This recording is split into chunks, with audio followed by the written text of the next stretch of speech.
एक महिला जो पिछले 6 महीने से अपने मायके में रह रही है और वहां पर दूसरों के घरों में काम करके अपना गुजारा कर रही है।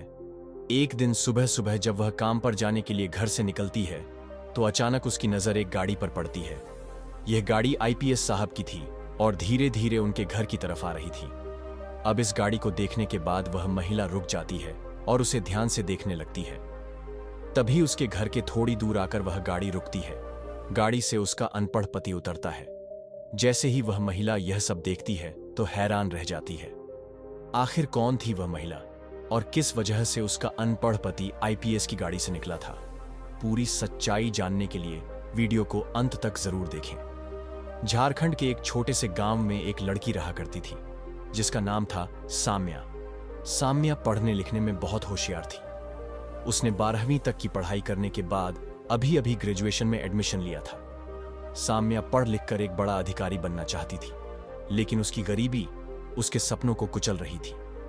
उसके पिता के पास ज्यादा पैसे नहीं थे, फिर भी वे जैसे तैसे करके अपनी बेटी को सरकारी कॉलेज में पढ़ा रहे थे। एक दिन जब साम्या कॉलेज जा रही थी तो रास्ते में एक व्यक्ति जो कि मार्केट आया था उसे देख लेता है। साम्या बड़ी सादगी से कॉलेज जाती थी, ना इधर उधर देखती, ना किसी से बातें करती, बस जमीन की ओर देखकर चलती थी।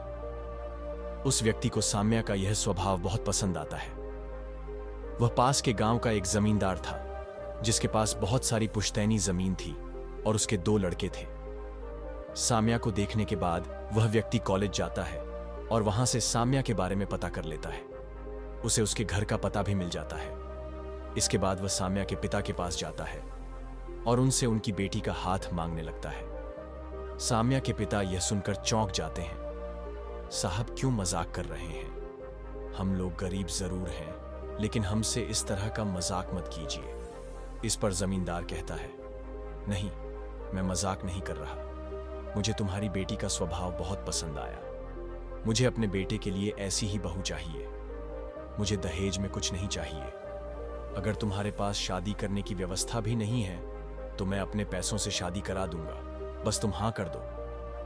अब साम्या के पिता सोच में पड़ जाते हैं। उनके पास पैसे भी नहीं थे और ऊपर से बेटी की शादी भी आसानी से हो रही थी। उन्होंने रिश्ते के लिए हां कह दिया। शाम को जब साम्या कॉलेज से लौटती है तो उसके पिता उसे बताते हैं, बेटी, तुम्हारी शादी के लिए एक रिश्ता आया है। हमने हां कह दिया है। बहुत बड़ा घर आना है, ढेर सारी पुश्तैनी जमीन है। वहां तुम्हारी शादी हो जाएगी तो तुम रानी बनकर रहोगी। यह सुनकर साम्या घबरा जाती है। पिताजी, मैं पढ़ लिख एक बड़ा अधिकारी बनना चाहती हूं, प्लीज मेरी शादी मत करवाइए। लेकिन पिता गहरी सांस लेते हुए कहते हैं, बेटी, मेरे पास इतने पैसे नहीं हैं कि मैं तुम्हें पढ़ा लिखा कर अधिकारी बना सकूं, और अगर मैं तुम्हारी पढ़ाई जारी भी रखूं तो इसकी क्या गारंटी है कि तुम अधिकारी बन ही जाओगी? इससे अच्छा है कि तुम शादी कर लो। साम्या अपने पिता की मजबूरी को देखती है। उसकी आंखों में आंसू आ जाते हैं। फिर वह धीमे स्वर में कहती है, ठीक है पिताजी, अगर आप ऐसा चाहते हैं तो ऐसा ही सही। इसके बाद साम्या के पिता जमींदार को खबर भिजवा देते हैं और दोनों की शादी पक्की हो जाती है। जमींदार के 2 लड़के थे। एक और कारण था साम्या से शादी करवाने का। जमींदार के बड़े बेटे की शादी नहीं हो रही थी। बड़ा बेटा ज्यादा पढ़ा लिखा नहीं था और पैसे के कारण उसकी बदनामी भी हो चुकी थी। गांव में चर्चा थी कि यह लोग किसी की इज्जत नहीं करते और ना ही किसी से ढंग से बात करते हैं। इसी वजह से जमींदार ने साम्या से अपने बेटे की शादी करवाने का फैसला कर लिया। कुछ दिनों बाद साम्या की शादी हो जाती है। शादी के बाद साम्या अपने ससुराल आ जाती है। वह अपने सास ससुर की सेवा करती और अपने पति की इच्छाओं का सम्मान भी करती थी। एक दिन साम्या अपने पति से कहती है, मुझे पढ़ाई जारी रखनी है। अगर आप मेरी आगे की पढ़ाई करवा दें तो बहुत अच्छा होगा। लेकिन उसका पति, जो कि बवीं फेल था, गुस्से में कहता है, पढ़ाई करने की कोई जरूरत नहीं है। हमारे पास पैसों की कोई दिक्कत नहीं है, तो तुम्हें आगे पढ़ने की जरूरत ही क्या है?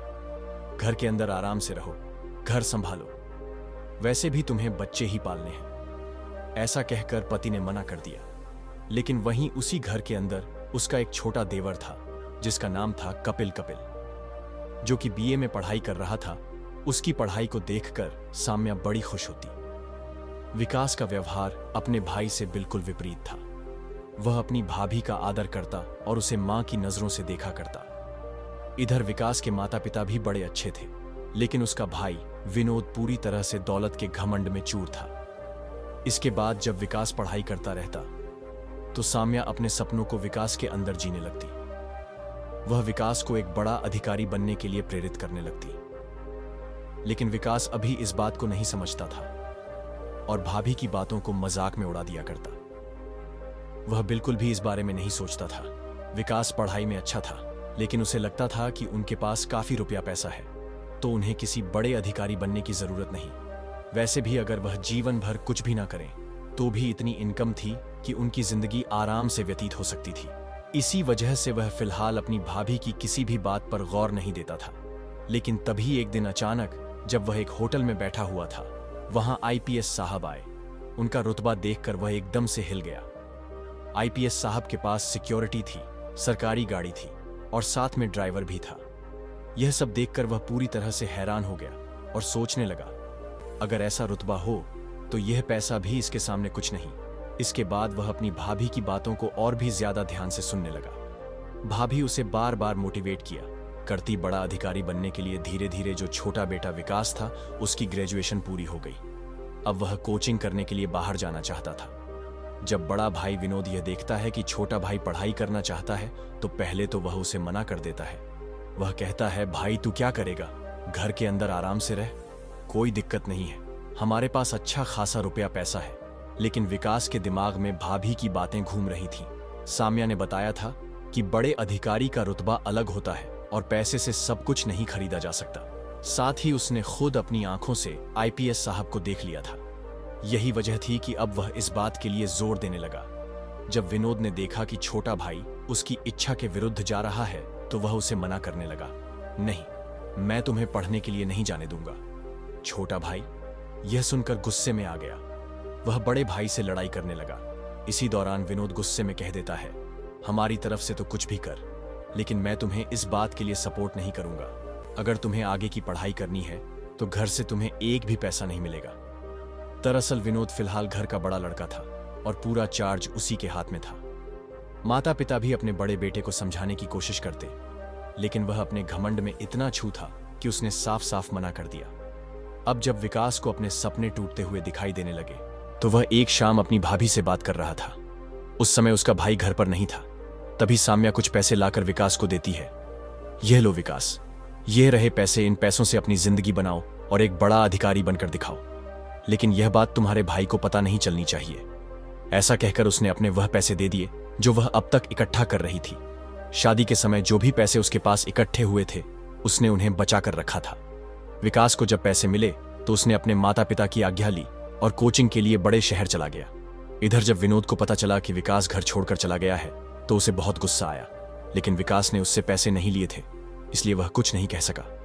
धीरे धीरे समय बीतता गया और विकास को और भी पैसों की जरूरत पड़ने लगी। इसके बाद वह अपने पिता से इस बारे में बात करता है, लेकिन पिता पूरी तरह से लाचार थे क्योंकि घर का पूरा लेन देन बड़े बेटे विनोद के हाथ में था और विनोद बिल्कुल भी नहीं चाहता था कि उसका छोटा भाई पढ़ाई लिखाई करके कामयाब बने। इसके बाद वह इस बात को लेकर काफी चिंता में रहता है और यह बात कहीं ना कहीं से साम्या को पता चल जाती है। जब साम्या को पता चलता है कि उसके देवर को पैसों की जरूरत है तो इसी वजह से साम्या अपने ससुर जी को अपने गहने निकाल कर दे देती है। वे गहने जो उसके ससुर ने नहीं बल्कि उसके पति ने उस पर चढ़ाए थे। साम्या कहती है, इन गहनों को ले जाओ और इन्हें बेचकर विकास को दे देना ताकि वह पढ़ लिख कर एक बड़ा अधिकारी बन सके। अब यह सब कुछ देखकर सास ससुर की आंखों में आंसू आ जाते हैं।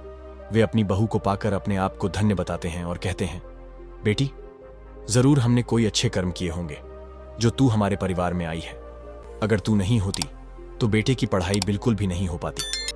इसके बाद विकास का पिता उन गहनों को बेच देता है और पैसों को विकास तक पहुंचा देता है।